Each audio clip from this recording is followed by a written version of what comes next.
Hello बच्चों, तरुण school के YouTube channel में आप सभी का स्वागत है। अपन कक्षा 12 कला वर्ग हिंदी साहित्य के अंतर्गत पढ़ रहे हैं हिंदी साहित्य इतिहास। उसके अंतर्गत अपन पढ़ रहे थे गद्य साहित्य की विविध विधाएं। आज अंतिम वीडियो में हिंदी साहित्य के अंतिम वीडियो है, इसमें अपन पढ़ेंगे नई कविता और उसके प्रमुख कवि। तो आप भी उनको याद करें, निरंतर अभ्यास करते रहें। अभ्यास ही सब कुछ है। कहते हैं करत करत अभ्यास के जड़मती होत सुजान। बार बार अभ्यास करने से जड़मती यानी जो मूर्ख बुद्धि वाला है वो सुजान ज्ञानी बन जाता है। रसरी आवत जात ते शिल पर होत निशान। जिस प्रकार एक शिला पर रसरी आती जाती है वहां पर भी निशान हो जाता है कठोर पत्थर पर। तो अपना मनुष्य अभ्यास करने से कार्य सिद्ध होते हैं। तो अपन पढ़ेंगे आज अंतिम नई कविता। नवलेखन काल कहते हैं इनको। नवलेखन काल नई कविता युग 1953 से अब तक। नई कविता उन कविताओं को कहा जाता है जिनमें आजादी के बाद 1947 के बाद परंपरागत कविता से आगे निकलकर परंपरागत कवियों की कविता थी। इससे पहले के जो भी कवि थे, चाहे भारतीय युग है, द्विवेदी युग है, छायावाद या प्रयोगवाद या प्रगतिवाद, इन सब कवियों की कविताओं से अलग आगे निकलकर नए भागवत, ये कविताएं अलग तरह की है। नई कविता नए भागवत की अभिव्यक्ति के साथ नए मूल्यों, नए शिल्प विधान का प्रयोग किया गया। शिल्प विधान कविताओं को बनाने का तरीका, किस प्रकार के प्रतीक का प्रयोग किया गया, बिंब फैंटेसी का प्रयोग, ये सब नए शिल्प विधान का प्रयोग इसमें किया गया। इस काव्य धारा के लिए नई कविता शब्द का सर्वप्रथम प्रयोग नई कविता शब्द सबसे पहले किसने दिया? अगेय के द्वारा। और उसकी पत्रिका कौन सी थी? प्रतीक। ये प्रमुख पत्रिका अगेय द्वारा संपादित थी। इसमें अगेय ने इस काल को नई कविता नाम दिया। जून 1951 ईस्वी के अंक में 1952 में इलाहाबाद रेडियो जैसे रिपोर्ट आ जाए, कहानी है, उपन्यास हिंदी साहित्य में भेंट वार्ता भी हिंदी साहित्य की विधा है। तो रेडियो से भेंट वार्ता में किया गया था किसका? नई कविता शब्द का प्रयोग किसके द्वारा किया गया? अगेय के द्वारा। कौन सी पत्रिका में? प्रतीक पत्रिका। कौन सा अंक? जून 1951 का अंक। इलाहाबाद रेडियो से भेंट वार्ता में इस शब्द का प्रयोग किया गया। नई कविता के नाम से प्रचार प्रसार के लिए ये एक परिमल संस्था है। कौन सी? परिमल संस्था द्वारा 1953 ईस्वी में आयोजित संगोष्ठी में पढ़े गए निम्न लेखों का योगदान भी महत्वपूर्ण है। अब इन नई कविता के बारे में अलग अलग कवियों ने अलग अलग लेख लिखे अपने विचारों के माध्यम से। तो सबसे पहले नई कविता के रूप, विधान और वस्तु। लेख का नाम क्या है? नई कविता के रूप, विधान और वस्तु।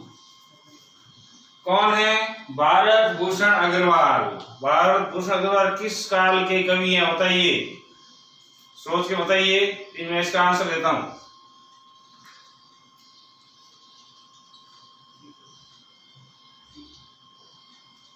चलो, जो आपने उत्तर सोचा है वो सही है कि नहीं है, मैं इसे सही उत्तर बताता हूं। तार सप्तक यानी प्रथम सप्तक के कवि हैं। सूत्र लिखा था मैंने, अगेय ने नेमिराम से मुक्ति पाने के लिए भारत प्रभाकर को गिरा दिया। तो प्रथम सप्तक के कवि हैं ये। इन्होंने नई कविता के लिए लेख लिखा, नई कविता के रूप, विधान और वस्तु। नए पत्ते मार्च 1953। 19 क्या लिखा? नए पत्ते। नई कविता के मुक्तक छंद ये लिखा है डॉक्टर राम स्वरूप चतुर्वेदी ने। नई कविता श्रोता के दृष्टिकोण से ये लेख लिखा है डॉक्टर ब्रजेश्वर शर्मा ने। अब सामान्यतः नई कविता प्रयोगवाद का ही विकसित रूप है, ये इंपॉर्टेंट ध्यान रखना। नई कविता से पहले कौन सा युग था? प्रयोगवाद। तो प्रयोगवाद का विकसित रूप नई कविता में देखने को मिलता है। नई कविता की शुरुआत प्रयोगवाद में हो गई थी, लेकिन उसका विकसित रूप है वो प्रयोगवाद के बाद के समय नई कविता में अधिक देखने को मिलता है। सामान्य नई कविता प्रयोगवाद का विकसित रूप है। अगे को नई कविता का भारतेंदु कहा जाता है। नई कविता का भारतेंदु, जैसे भारत में हरिश्चंद्र हिंदी साहित्य में बहुत बड़ा योगदान है, उसी प्रकार अगे को नई कविता का भारतेंदु सच्चिदानंद, हीरानंद, वात्स्यायन अगे को कहा जाता है। नई कविता युग में प्रचलित विविध कविता आंदोलन। नई कविता युग में कौन कौन से आंदोलन हुए उसके बारे में अपन पढ़ेंगे। सबसे पहले नई कविता आंदोलन जगदीश गुप्त 1954 में। फिर है साठोत्री 1960 के बाद कविता, वो नई कविता में आता लेकिन अलग नाम है साठोत्री, वो कहलाती है। उनका आंदोलन के प्रवर्तक ललित गुप्त थे। कविता आंदोलन के जगदीश चतुर्वेदी। ताजी कविता आंदोलन लक्ष्मीकांत वर्मा। और नवगीत आंदोलन राजेंद्र प्रसाद सिंह 1958 में। सहज कविता डॉक्टर रविंद्र बर्मर। समकालीन कविता डॉक्टर विश्वम्भरनाथ कोश उपाध्याय। और मंत्र कविता सुरेश वात्स्यायन। अब अपन पढ़ेंगे इस काल के कौन कौन से कवि हैं उसके बारे में।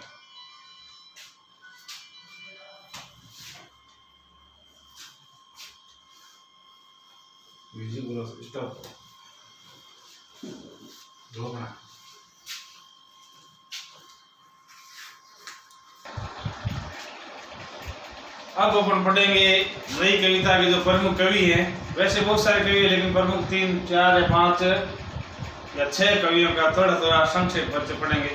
पसंद में शॉर्ट में आता है, पूरा आपके कोर्स में नहीं है। नई कविता की 4 धारा कौन कौन से कवि है, नई कविता है क्या। तो सबसे पहले हम पढ़ते हैं नई कविता के प्रमुख कवि में सर्वेश्वर दयाल सक्सेना। अगर आपने 9th में पढ़ा हो तो मेघ आए बड़े पंथन के समर के, ये कविता थी पहले। ये नई कविता के अंतर्गत आती है। प्रकृति का सुंदर वर्णन है और आकर्षित वर्णन है। मेघ आए बड़े पंथन के समर के, बादलों को मतलब आकर्षित किया गया, आमंत्रित किया गया धरती को हरा भरा करने के लिए। तो सर्वेश्वर दयाल सक्सेना, इनकी प्रमुख रचनाएं हैं काठ की घंटियां, खूंटियों पर टंगे लोग। लोगों को कहाँ टांग दिया? खूंटियों पर। ये रचना है खूंटियों पर टंगे लोग। बांस का पुल, जंगल का दर्द, कुआनु नदी, गर्म हवाएं, कोई मेरे साथ चले। ये रचना है सर्वेश्वर दयाल सक्सेना। फिर कुंवर नारायण, इनकी रचना है परिवेश, हम तुम, चक्रव्यूह। ये पहला काव्य संग्रह है इनका, चक्रव्यूह। आत्मजयी, अपने सामने। 2005 में इनको हिंदी साहित्य अकादमी पुरस्कार नहीं, 2005 में इनको ज्ञानपीठ पुरस्कार दिया गया। हिंदी साहित्य नहीं, ज्ञानपीठ। 1982 में लास्ट ज्ञानपीठ महादेव वर्मा को दिया गया यामा रचना के लिए। किसी एक रचना के लिए दिया था, 4 कवियों को मिला था। उसके बाद 1982 के बाद हिंदी साहित्य ज्ञानपीठ पुरस्कार हिंदी साहित्य में संपूर्ण योगदान के लिए दिया जाता है। और 1905 में दिया गया था कुंवर नारायण को। केदारनाथ सिंह, इनकी रचनाएं अभी जमीन पक रही है कि अभी पक रही है। यहाँ देखो जमीन पक रही है अभी। अकाल में सारस, क्योंकि सारस कहाँ है? अकाल में। जमीन पक रही, जमीन गर्म है, रोसा नहीं होगा, सारस अकाल में ही होगा। तो अकाल में सारस रचना के लिए साहित्य अकादमी पुरस्कार 1989 में दिया गया। फिर टॉलस्टॉय और साइकिल, ये रचना। चौथे कवि है डॉक्टर जगदीश गुप्त, नई कविता पत्रिका के जन्मदाता संपादक है। ये नई कविता पत्रिका के जन्मदाता संपादक है। इनकी सम्मुख नामक रचना में मानवतावादी चेतना की अभिव्यक्ति हुई है। मानवता चेतना विशेष बात, इसमें राम की निंदा की गई, भगवान राम की निंदा की गई इस रचना में, शंभुक नाम की रचना में। इनकी रचना देखो, नाव के पांव, शब्दंश, हिमगिद्ध, युग्म, छंद, सती, गोपा, गौतम और बोधि वृक्ष। फिर है दुष्यंत कुमार, आप समस्त दुष्यंत कुमार गजलें पढ़ी होगी, 12वीं अनिवार्य हिंदी में है ये कोर्स में। गजल, हो गई पर्वत सी, पीर पर्वत सी पिघलनी चाहिए, इस हिमालय से कोई गंगा निकलनी चाहिए, ये गजल है दुष्यंत कुमार की। तो गजल संग्रह बहुत लिखे इन्होंने। सूर्य का स्वागत, आवाज के घेरे, साये में धूप, ये है गजल संग्रह। गजल संग्रह है साये में धूप। जलते हुए वन का बसंत और एक कंठ विस्मय, ये गीति नाट्य है, गेय। फिर चंद्रकांत देव ताले, इनकी भी रचना 9th क्लास में पढ़ी थी। चंद्र गहना से लौटती बेर, गांव के खेतों में जो फसल है उनका आकर्षक भावों में वर्णन किया गया है। फसल के जो हरे चने कैसे दिखते हैं, गुलाबी रंग उनका कैसा, जैसे कोई गुलाबी रंग का फेटा पहने वैसा पड़ा था।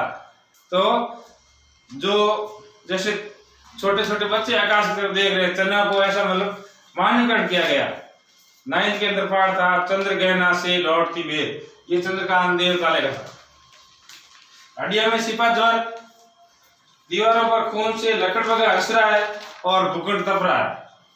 लकड़बगा हंस रहा है और भूखंड तप रहा है, ये चंद्रकांत देव ताले की रचना है। इस प्रकार नई कविता, ये 5-6 कवियों का संक्षिप्त परिचय आपने जाना। आप इसको हिंदी साहित्य इतिहास जो 16 अंक का है वो कंप्लीट पूरा हो चुका है। आप इसमें से प्रश्न बनाना और याद करना। जैसे कल बताया था, संस्मरण, रेखा चित्र, आत्मकथा और संस्मरण में क्या अंतर है, या संस्मरण रेखा चित्र में क्या अंतर है, उपन्यास और कहानी में क्या अंतर है, प्रयोगवाद प्रगतिवाद में क्या अंतर है, ऐसे प्रश्न बनते हैं। प्रगतिवाद की प्रमुख विशेषताएं क्या क्या है, अवधारणाएं क्या क्या है, प्रयोगवाद की प्रमुख विशेषताएं क्या क्या है। इस प्रकार इनको आप अच्छी तरह से अध्ययन करना, अच्छे अंक आएंगे। बेस्ट ऑफ लक, धन्यवाद।